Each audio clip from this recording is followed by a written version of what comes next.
ఐటీలో ఎంట్రీ కావాలా? Training software engineer గా అజా కోడింగ్ ట్యూటర్ లో 2 వీక్స్ ట్రయల్ పీరియడ్ లో వెంటనే చేరండి. నమస్తే, నేను విజయ్.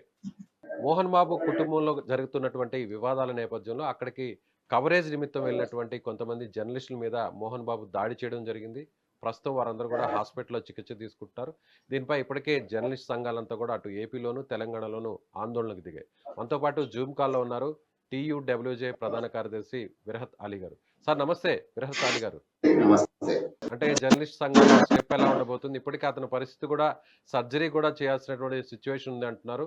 అలాగే సుమన్ టీవీ మీద కూడా తిరుపతిలో మొన్న దాడి జరిగింది. అక్కడికి వెళ్ళినటువంటి మా ప్రతినిధుల మీద కూడా అక్కడ వారి మనుషులు కూడా బౌన్సర్స్ దాడి చేశారు. మొత్తం ఈ ఎపిసోడ్స్ ని ఎలా చూడాలంటారు? అది ఆయన మనుషులు అనడం కన్నా ఆయన పెంచి పోషిస్తున్న మూకలు అంటే బాగుంటది. ఆయన తిరుపతిలో కొన్ని మూకల్ని, హైదరాబాద్ లో కొన్ని మూకల్ని, ఏదో తన భద్రత బౌన్సర్లు అని ఆయన పిలుస్తుండొచ్చు, కానీ కొన్ని మూకల్ని ఆయన పెంచి పోషిస్తున్నాడు. ఒక మాటలో చెప్పాలంటే గుండాలను పెంచి పోషిస్తున్నారు ఆ కుటుంబం.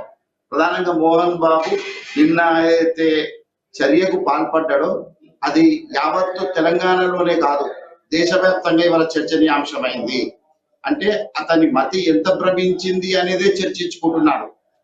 ఎందుకంటే ఒక జర్నలిస్ట్ ను కూడా అర్థం చేసుకోలేని, ఒక జర్నలిస్ట్ బాధ్యతల్ని కూడా అర్థం చేసుకోలేనంత దౌర్భాగ్య పరిస్థితి అతనికి ఏర్పడిందంటే చాలా అత్యంత విచారకరమైనటువంటి సంఘటనగా మేము భావిస్తున్నాం. నిన్న అసలు జర్నలిస్టులు ఏం తప్పు చేశారని చెప్పి నువ్వు ఆ స్థాయికి వాళ్ళ మీద నువ్వు విరుచుకుపడ్డావని చెప్పి కూడా మేము ప్రశ్నిస్తున్నాం. వాళ్ళు వెళ్ళి వివరణ అడగడం తప్ప, అది కూడా వాళ్ళ వివరణ ఎందుకు? గత 4 రోజుల్లో నీ కుటుంబం రోడ్డు మీద పడ్డది, నీ కుటుంబం గురించి ప్రతి ఒక్కరు చర్చించుకుంటున్నారు. అందుకే నీ సొంత కుమారుడే తీసుకెళ్ళిండు అక్కడికి. మనోజ్ తీసుకెళ్తేనే మన జర్నలిస్ట్ మిత్రులు అక్కడికి వెళ్ళి నీ వివరణ అడిగిండ్రు. అది ఒక వృత్తి ధర్మంలో బాధ్యతగా వివరణ అడగడం అంటే నిన్ను గౌరవించింది మీడియా. అక్కడ నువ్వు ఒక రౌడీ లాగా, ఒక గుండా లాగా రెచ్చిపోయావు. నిజంగా మేము కూడా అబ్జర్వ్ చేస్తున్నాం. గత 1 year గా ఆయన మానసిక స్థితి బాగాలేదు మోహన్ బాబుది. వారు చాలా మానసికంగా ఆందోళన చెందుతున్నట్టు అర్థమవుతుంది. వెంటనే ఆయన ట్రీట్మెంట్ కూడా చేయించాలని మేము కోరుతున్నాము. కేసు అరెస్టు ఖచ్చితంగా అది చేయకుండా మేమే ఊరుకోం, కానీ ఎట్ ది సేమ్ టైం ఆయనకు మానసిక చికిత్స చేయించడం కూడా అత్యంత అవసరం అని కూడా మా యూనియన్ భావిస్తుంది. ఈ విషయం ఎందుకు చెప్పాల్సి వస్తుందంటే ఇవాళ జర్నలిస్టులు వెళ్ళి వివరణ అడిగితేనే కొట్టిండు, అతను చంపే ప్రయత్నం చేసిండు. ఇక సామాన్యుల పరిస్థితి ఏం కావాలి? అట్లాంటి సమాజంలో వదిలిపెడితే రేపు ఎవరికి ఎలాంటి ముప్పు ఉంటుందో తెలియలేదు, అంచనా వేయాలనేటువంటి పరిస్థితి ఉంటది. కనుక వెంటనే ఇవన్నీ దాడులు వరుసగా జరుగుతున్నాయి. వాళ్ళు పథకం ప్రకారం జరుగుతుంది. ఇది అంటే ఇక్కడ భావ ప్రకటన స్వేచ్ఛ ఉంటుంది అనుకుంటున్నాడు అతను. ఇది తెలంగాణ రాష్ట్రం. ఇక్కడ కోట్లాది ప్రజలు బలిదానాలు చేసి రోడ్ల మీదకి వచ్చి చారిత్రాత్మక ఉద్యమాలతో ఈ తెలంగాణ రాష్ట్రాన్ని సాధించుకున్నారు. ఈ ప్రజల చైతన్యాన్ని నిరూపించుకున్నారు. ఈ రాష్ట్రంలో ఇలాంటి పరిణామాలకు, ఇలాంటి ఘటనలకు, ఇలాంటి దమనకాండలకు ఆస్కారం ఇవ్వబోము. ఇది ప్రభుత్వం కూడా దీని మీద దృష్టి సారించాలి. తెలంగాణ రాష్ట్రం అంటే ఇక్కడ మానవ హక్కులు వర్ధిల్లుతాయి.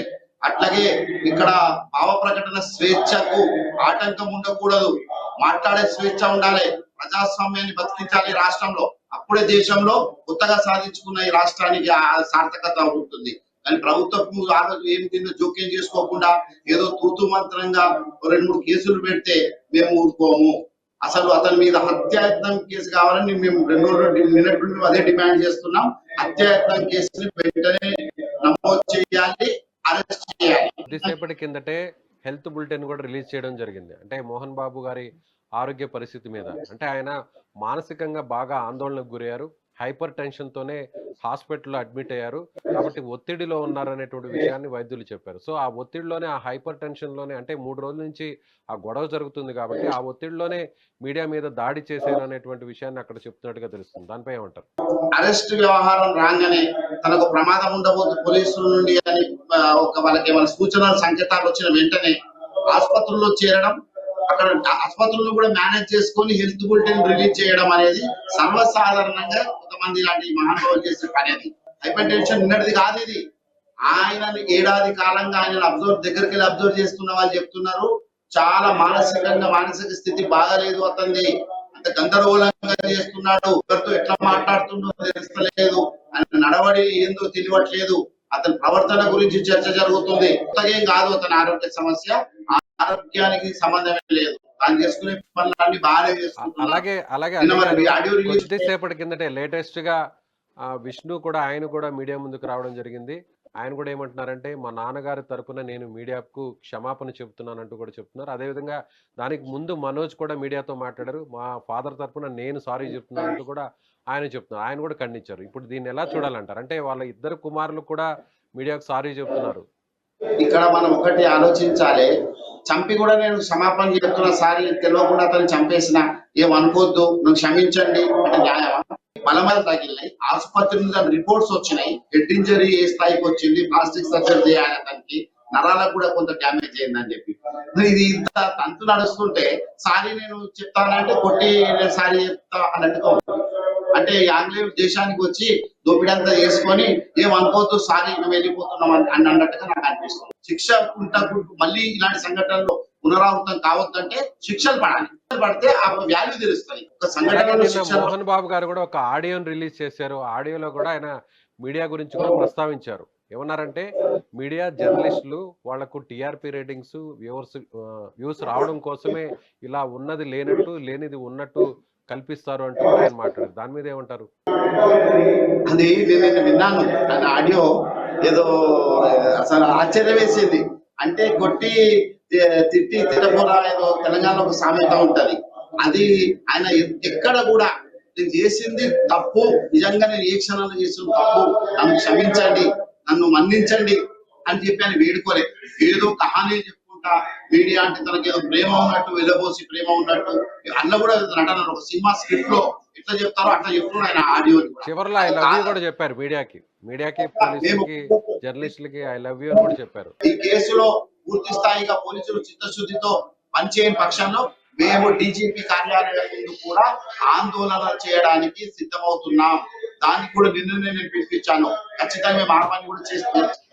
మేము ప్రభుత్వాన్ని రిక్వెస్ట్ చేసేది ఏంటంటే దీన్ని దయచేసి ప్రభుత్వం అతను ఎట్లయినా ఒత్తిడి చేస్తాడు. ఎందుకంటే ఒక పెద్ద మనిషి పక్క రాష్ట్రంలో ఉన్న ఒక పెద్ద మనిషికి తన అనుచరుడు, ఆ పెద్ద మనిషి దీవెనలు ఆశిస్తులు ఉంటే గనక అతని ద్వారా ఒత్తిడి తెచ్చే అవకాశం ఉంటది. అలాంటి ఒత్తిడికి మన రాష్ట్ర ప్రభుత్వం తలొంచొద్దు, తలదించొద్దు. ఖచ్చితంగా అతని యాక్షన్ తీసుకోవడానికి ముందుకెళ్లాలని చెప్పి తెలంగాణ రాష్ట్ర సంఘం రైట్ సార్, థ్యాంక్ యూ అండి.